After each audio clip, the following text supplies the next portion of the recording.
What a result then for the host, defeating Chelsea by 4-1. Mauricio Pochettino watched this one from the stands, didn't he, as he was serving a touchline ban. He said this was the worst game of our season so far. We were soft in every single challenge. We did not compete. We did not show we were playing for something important.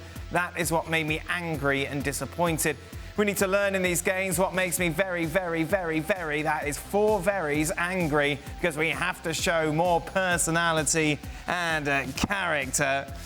Frank, what on earth happened? Well, let's say that I tried to find some excuses, and it's hard to, but let's say that the first half I was quite happy. I saw the reaction after the beautiful goal from Isaac and the fantastic assist from Miley. But I saw a reaction, that great free kick from Sterling, and I said, well, they're back into the game. They didn't start well, but they're there. But the second half, I think they disappeared. Well, on top of it, you know, if you have the most experienced player making those kind of mistakes, which can happen, that's all right. But it killed the game, because at 2-1, maybe you can have a chance to come back. 3-1, it's over. And then after you have the red card, then it's awful. And then you go to Pochettino's comment. Yeah, at the end of the day, it's awful.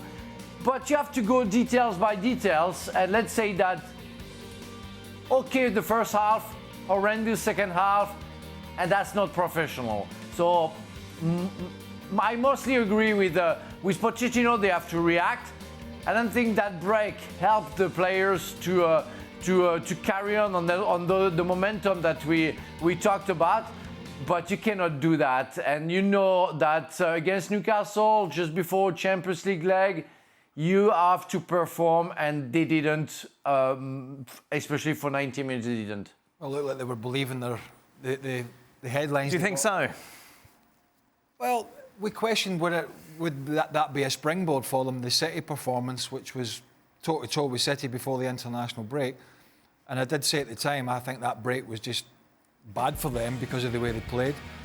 But you've still got to pick it up and go again. They were okay in the first half. Let's not forget, Trippier hit the crossbar with a free kick, and Joe Linton missed one of the easiest headers I think you'll see all year. And look, they lost. Not only did they lose their shape, and as Stevie said, the marking for the Lascelles goal was horrendous, they lost their discipline. You know, not only did Reece James get sent off for 2 stupid decisions, that Cucurella got booked and suspended for the next game for gabbing away. So there was a discipline problem as well. I know the manager's going to speak to them about discipline, but he was in the stand because he's had 3 yellow cards, and the new law is if it's 3 yellows for the manager, you're out of it, you're in the stand. So they've all got to take some sort of responsibility here.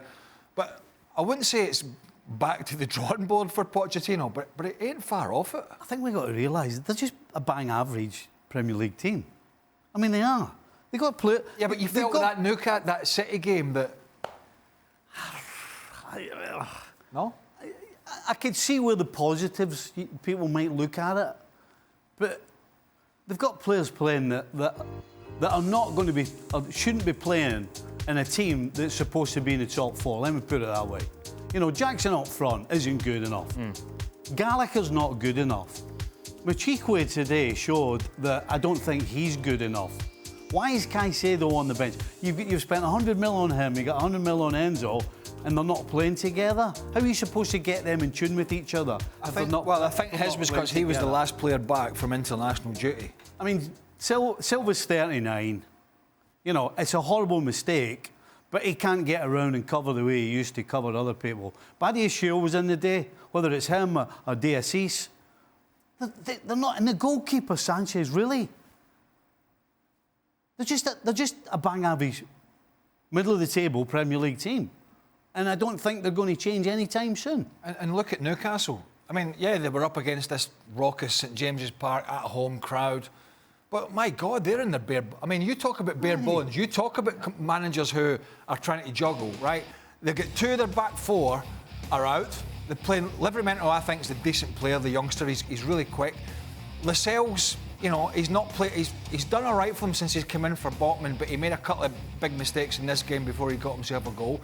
Young Lewis Miley, who was excellent, by the way, he's 17 years old, and that pass he played to Isaac for the goal was great because he could have taken the shot. And they had 3 goalkeepers on the bench.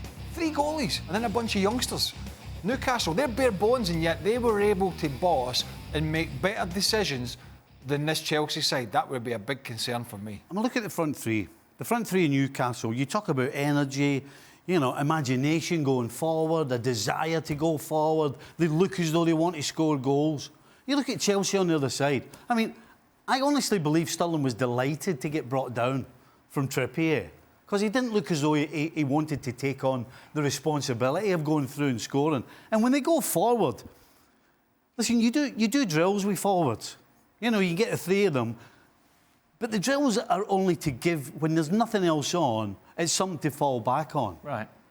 The rest of the time, use your skill, your ability, your imagination. What do you have? Do you have pace? You use that. If you're Cole, what do you use? Use your left peg. If you're Jackson, you run in behind. You're supposed to do all those things during the game and fall back on the stuff you do in training. But you look at Newcastle, it's just enthusiasm and desire and a little bit of imagination. Frank, are you as down on Chelsea as the boys?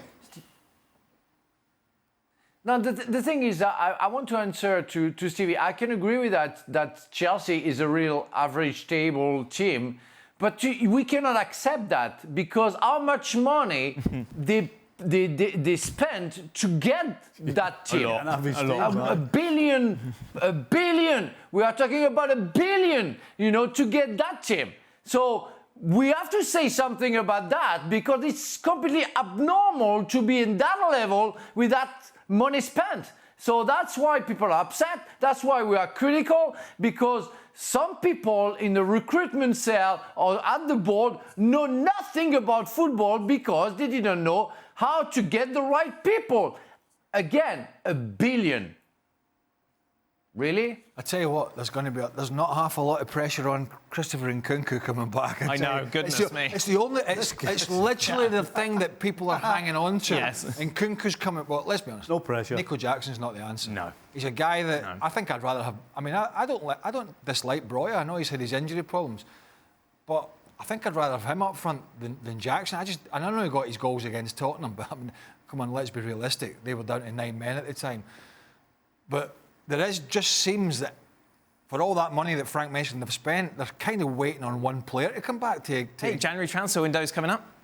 Okay, there's another billion. Some more. That'd be fine.